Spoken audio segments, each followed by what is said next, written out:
পাই তাহলে আমি মরে যাব। আমার বেঁচে থাকার কোনো ইচ্ছা নাই যদি আমি তোমাকে না পাই। খবরদার এ কথা কখনোই বলবেন না। আপনাকে এত বড় সাহস কে দিয়েছে যে অন্যের জন্য নিজে মরে যাবেন?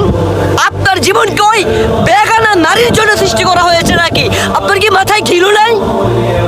এই দুনিয়াতে আপনি নারী কেন এসেছেন যে আপনি যদি ওকে না পান তাহলে আপনি মরে যাবেন? আরে কিসের মায়া, কিসের মোহাব্বত? এই মোহাব্বত নিয়ে কবর দিতে পারবেন? এই ভালোবাসা নিয়ে কবর দিতে পারবেন? নাকি কবরে ওই নারী আসবে যে আপনার যে সওয়াল জবাব উত্তর ওই নারী দিবে? আমি আমার মাথায় ধরে না। আমি চিল্লাচ্ছি কেন? আমি আপনাদেরকে বুঝাচ্ছি, আপনারা বুঝেন না কেন? কেন আপনারা বুঝেন না? আপনাদেরকে যদি বুকে টানানো বোঝানো হয় তারপর আপনারা বুঝবেন না, যদি আপনাদের পায়ে ধরে বোঝানো হয় তারপর আপনারা বুঝবেন না। বলছে তাকে যদি আমি না পাই তাহলে আমি আমার নিজের জীবনটাকে ধ্বংস করে দিব আমি। আরে ওই নারীর জন্য কি আপনার জীবন সৃষ্টি হয়েছে? আল্লাহ তাআলা ওই নারীর জন্য আপনার জীবন সৃষ্টি করেছে, আপনি জানেন না এটা? ওই মালিক সৃষ্টি করেছে ওই মালিকের ইবাদত করার জন্য, অথচ আপনি ওই মালিকের ইবাদত তো করা থাক দূরের কথা, আপনি ওই মালিকের নাম নেন না মুখে, আপনি নাফরমান। আপনি আরেকটা বেগানা নারীর জন্য নিজের জীবন ধ্বংস করে দিবেন। এখন বলবো যে তুমি ছোট, তুমি কি বুঝো? আরে আপনারা বড় হয়ে কি বুঝলেন? বড় হয়ে কতটুকু বুঝলেন? আল্লাহ চিনলেন না, নবী চিনলেন না, চিনলেন শুধু নারী আর নারী।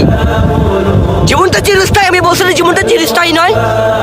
আমি এই ছোট বয়সে যতটুকু শিখতে পেরেছি আলহামদুলিল্লাহ, আরো শেখা জরুরি আমার, অবশ্যই শিখবো।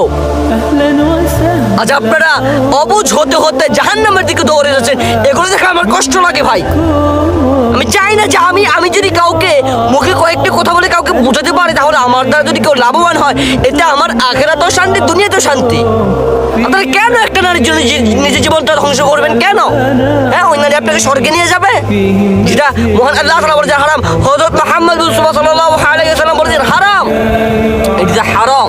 তাই বলছি ছোট ভাইয়ের কথাগুলো মাইন্ডে লাগাও, একটু ভাবো যে আমি যাহা করছি, ওই যে নারী বলছি যে ওই নারীকে না পেলে আমি মরে যাব, এটা হচ্ছে সর্বশ্রেষ্ঠ মিথ্যা কথা, মিথ্যা কথা, মিথ্যা কথা।